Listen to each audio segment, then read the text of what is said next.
Hello friends, कैसे हैं आप लोग। उम्मीद करता हूँ बहुत अच्छे होंगे guys.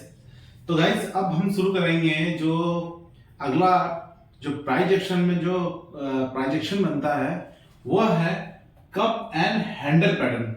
Cup and handle pattern करने का मतलब ये है क्योंकि उसका जो शेप होता है, जो आकार होता है उसका, वो एक कप की जो हैंडल पकड़ने रहती है उसके जैसा दिखता है। तो इसीलिए सेफ के चक्कर में इसको एक कप एंड हैंडल पैटर्न कहते हैं, क्योंकि इसके आकार जो होता है उसके एक आकार पे मतलब उसको सबको अलग अलग डिफाइन किया गया है, सबको अलग अलग एक टाइप्स दिया गया है कि ये इस टाइप का बनता है तो इसका ये नाम है, इसका ये टाइप बनता है तो ये इसका ये नाम है। तो उसी तरह से अगर वो उसकी जो शेप है वो कप के हैंडल की तरह बनता है तो इसलिए उसको कप एंड हैंडल पैटर्न कहा गया है। क्योंकि प्राइज एक्शन को जो है हम एक तरीके से हम उसको देखते हैं कि कैसे किस एंगल में निकल रहा है, कैसे निकल रहा है, कैसे आने पे कैसा होगा। तो ये प्राइजेक्शन जो पहले से चलता आ रहा है ये एक अच्छा मतलब काम करता है मार्केट में। तो इसके लिए हम प्राइजेक्शन को सीखते हैं। तो प्राइजेक्शन में आगे चलते देखते हैं कि कप एंड हैंडल पैटर्न कैसे काम करता है और कैसे बनता है मार्केट में। कप एंड हैंडल का जो है ना वो मार्केट में ऐसे बनता है। ये एक कप एंड हैंडल एक नॉर्मल तरीके से बता रहा हूं मैं आपको। मार्केट में जो बनता है, मार्केट क्या होता है गाइस, मार्केट एक जोन से पहले तो बहुत नीचे आता है। मार्केट नीचे आता है, बिल्कुल नीचे आने के बाद फिर वो मार्केट एक जगह कॉन्सोलिडेट करके फिर वो ऊपर उठने लगता है। लेकिन जो कि ये रेजिस्टेंस है, ये आपका एक रेजिस्टेंस एरिया आता है मार्केट का। रेजिस्टेंस कोई भी हो सकता है, मैं तो सिर्फ एक रेजिस्टेंस एरिया मार्क कर रहा हूं क्योंकि रेजिस्टेंस एरिया कुछ भी हो सकता है, यहाँ पे भी हो सकता है आपका रेजिस्टेंस एरिया। तो कोई सा भी एक रेजिस्टेंस एरिया होता है, हम उसके अकॉर्डिंग इस पैटर्न को ड्रॉ करेंगे। तो जब मार्केट नीचे आ रहा होता है, मार्केट तो पहले जब मार्केट क्या होता है, मार्केट डाउन ट्रेंड की साइड में आता है। डाउन ट्रेंड जाने के बाद एक जगह पे कंसोलिडेशन करने लगता है। मार्केट जब कंसोलिडेशन करने लगता है तो फिर वो धीरे धीरे धीरे धीरे एक सपोर्ट जगह से, एक वैल्यू एरिया से मार्केट ऊपर की तरफ जाएगा। मार्केट नीचे ऊपर नीचे ऊपर नीचे ऊपर करके यहां तक जाएगा। एक रेजिस्टेंस पे जाने के बाद मार्केट में क्या होता है, मार्केट फिर रेजिस्टेंस को तोड़ नहीं पाता, वो नीचे आता है। नीचे आने के बाद मार्केट में क्या होता है कि नीचे आने के बाद फिर वो ज्यादा नीचे नहीं आता, थोड़ा सा ही नीचे जाता है। उसके बाद वो फिर ऊपर उठने की कोशिश करता है। जब ये ऊपर उठने की कोशिश करता है मार्केट, तो मार्केट में क्या होता है गाइस, इस एरिया को वो तोड़ने की कोशिश करता है। इस जोन को वो तोड़ने की कोशिश करता है। जो अपना रेजिस्टेंस है, अपना रेजिस्टेंस को वो तोड़ने की कोशिश करता है। मार्केट में पहले क्या होता, मार्केट जब डाउन ट्रेंड की साइड में आता है, डाउन ट्रेंड में आने के बाद मार्केट नीचे आता है। नीचे आने के बाद फिर वो एक जगह कंसोलिडेशन करने लगता है, एक सपोर्ट एरिया पे, एक सपोर्ट एरिया पे कंसोलिडेशन करने लगता है। जब ये कंसोलिडेशन करने लगता है तो फिर धीरे धीरे मार्केट क्या करता है, ऊपर की ओर बढ़ने लगता है। मार्केट में बाइंग आने लगता है। मार्केट में जब बाइंग आने लगता है, जब क्योंकि शार्प सेलिंग तो हो गया नीचे की ओर, नीचे जब सेलिंग होने के बाद जब मार्केट में बाइंग आता है, एक वैल्यू एरिया के बाद वहां से बाइंग आना शुरू होता है मार्केट में। बायर्स क्या करते हैं, मार्केट को ऊपर ले जाने की कोशिश करते हैं। तो वो एक ऊपर ले जाने के बाद एक जोन आता है जहां पे सेलर क्या होते हैं, वो एक्टिव हो जाते हैं। इस जगह पे आने के बाद फिर वो क्या करते हैं, मार्केट को नीचे पुश करते हैं, नीचे की तरफ धकेलने की कोशिश करते हैं। यहां पे सेलर का जोन है।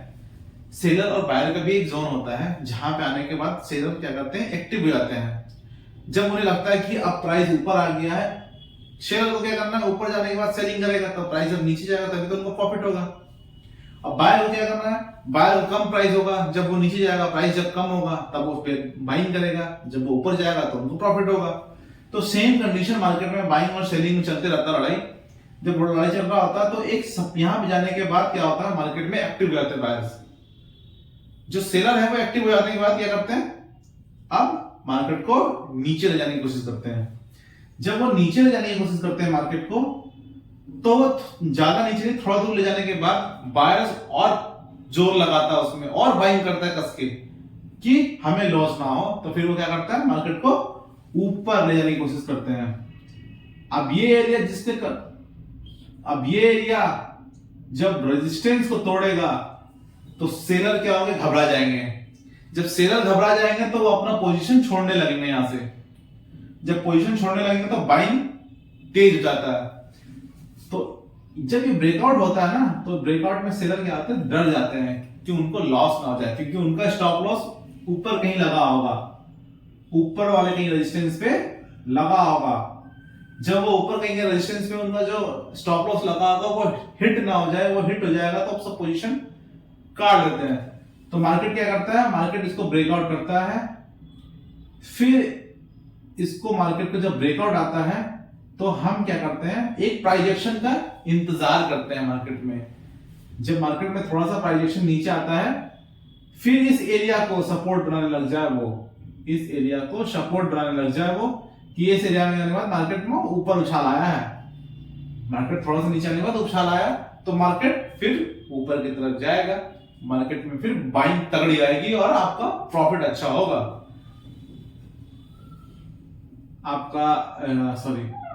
आपका टारगेट हो जाएगा नेक्स्ट वाला जो भी होगा आपका ऊपर में रेजिस्टेंस, वो आपका टारगेट हो जाएगा। आपकी ये एसएल हो जाएगा, ये आपका एंट्री हो जाएगी। तो ये देखिए एक ना कप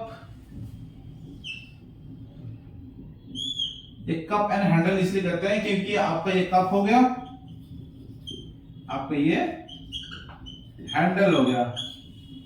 तो कप एंड हैंडल इसीलिए कहते हैं क्योंकि ये उसके जैसा दिखता है, उसके जैसा थोड़ा शेप को हम क्या कहते हैं ना काल्पनिक, हिंदी में कहते हैं ना उसको, एक काल्पनिक धारणाएं बनाना। तो वही एक धारणा बनाते हैं, इसमें एक ड्रॉ करते हैं हम, उसको देख के समझते हैं कि अच्छा मार्केट में ऐसा बना तो ये कप के जैसा दिख रहा है। हमने कुछ भी ड्रॉ बना दिया ऐसे ऐसे करके, तो हम एक उसमें देखते हैं ना कि क्या बन रहा है ड्रॉ, तो उसी अकॉर्डिंग इसमें भी बनता है। उसको हम एक आकार दे देते हैं, एक शेप दे देते हैं। जब शेप एक आकार देने के बाद ये कप एंड हैंडल जैसा दिखता है तो हम इसको कहते हैं cup and handle. Double top बनता है तो हम इसको कहते हैं एम, क्योंकि ये एम जैसा दिखता है।